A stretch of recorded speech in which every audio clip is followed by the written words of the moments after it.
Allons enfants de la patrie, le jour de gloire est arrivé, contre nous de la tyrannie. Chères Calaisiennes et Calaisiens, j'étais aux côtés de Guillaume Pelletier, porte-parole des Républicains et conseiller politique de Nicolas Sarkozy, pour une réunion publique de soutien à sa candidature. J'ai fait le choix de soutenir Nicolas, car c'est le seul à avoir formulé des propositions concrètes pour remédier à la situation grave que Calais subit chaque jour. Nicolas, c'est aussi le seul candidat à avoir l'expérience, l'énergie, la détermination et surtout l'envergure nécessaire, celle d'un grand chef d'État. Chers amis, Calaisiens et Calaisiennes, je me suis battu pour ma ville, pour ma région. Aujourd'hui, je me bats pour la France, mais aussi pour Nicolas Sarkozy. Donnons-lui sa chance et les moyens de se relever. Vive Calais! Vive la France! Et puis, je ne résiste pas à l'envie de vous montrer le début de la conférence de presse tenue par le président français Nicolas Sarkozy à l'issue de ce sommet. Il sortait d'un entretien avec son collègue russe Vladimir Poutine et apparemment, il n'avait pas bu que de l'eau. Mesdames et messieurs, je vous demande de bien vouloir excuser mon retard, qui est dû à la longueur du dialogue que je viens d'avoir avec M. Poutine.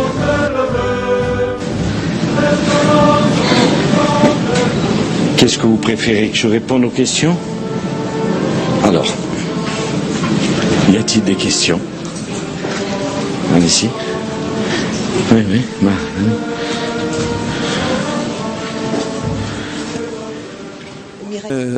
Ma petite conférence, il y a une femme qui s'est levée et elle m'a interpellé en me disant vous êtes un arabe de service, vous n'avez pas honte avec votre projet de loi immigration. Mais attendez, je lui dis madame, s'il vous plaît, je ne m'appelle pas Azouz Sarkozy, je m'appelle Azouz Begag. Si vous avez des questions à poser sur le projet de loi immigration de M. Sarkozy, demandez-lui à M. Sarkozy. Et le lendemain, je vois dans la presse, évidemment, les titres, en particulier dans l'IB, « Je ne m'appelle pas Azouz Sarkozy ». Et je reçois un matin un coup de téléphone incendiaire de Nicolas Sarkozy qui m'a traité de tous les noms. « Sale connard, je vais te casser la gueule, je vais te montrer ce que c'est, moi tu t'appelles pas Azouz Sarkozy, je vais te casser la gueule ». Mais enfin, je dis à Nicolas, ta gueule, il me disait quand je parle, je vais te casser la gueule, sale connard, je vais te montrer, tu vas faire, me dit-il, une déclaration à l'AFP pour dire que tu t'excuses, sinon je vais te casser la gueule et vérifier. C'est ce que j'ai fait. J'ai dit que c'était pas dirigé contre ce type, et c'est vrai que c'était pas dirigé contre lui. Quand j'ai dit à la personne, je ne m'appelle pas Azouz Sarkozy, je voulais lui dire à la personne, ne confondez pas. Je ne suis pas l'auteur de ce projet de loi. Et enfin, c'était la première fois de ma vie qu'en tant que ministre, même en tant qu'être humain, j'étais traité avec autant de violence et propos hideux à mon égard. Eh bien, mon explication, c'est que la famille maghrébine a mieux tenu que la famille africaine. De la même façon, quand je choisis Rachida Dati pour être ma porte-parole, le fait qu'elle soit Rachida, ça compte. Ça n'empêche pas qu'il y en a un canon fou. Et puis l'aime. Comme quand j'ai mis Rachida pour moi, vous voyez le truc. Une partie des amis me dit, mais t'es fou. Qu'est-ce qu'ils m'ont pensé? J'ai rien à foutre. J'ai rien à foutre ce qu'ils m'ont pensé. C'est ce que moi je pense. Et de Calais. Et vous savez la meilleure façon que j'ai de vous convaincre? Essayez-moi.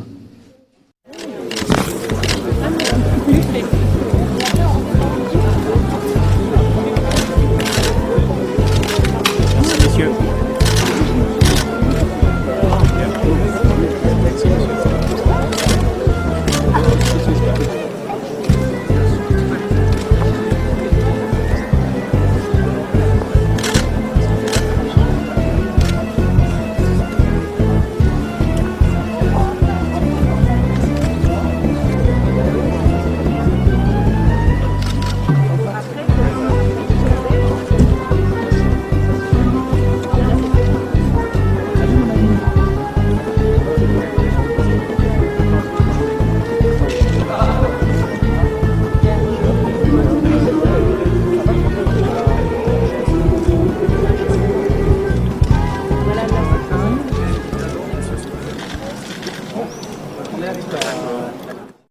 balèze en France. Hein.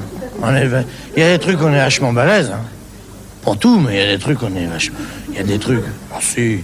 En politique, on est vachement balèze. Et en politique, on est plus balèze en politique. Surtout en politique française. Hein. On est parmi les plus balèzes du monde. On a les hommes politiques que le monde entier nous envie. Hein. D'ailleurs, ils pourraient les prendre, mais ils viennent pas les chercher. Je sais pas ce qu'ils foutent.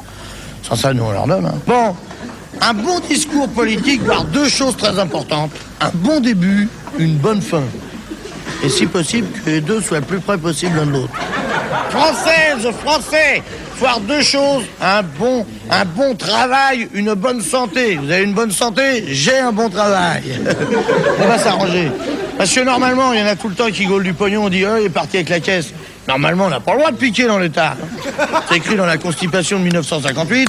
On y soit qui manigance. Mais les mecs, tu penses, une fois qu'ils sont là, hein, on dit au lieu de mettre des crédits pour les écoles, ils en font pour les prisons, tu parles.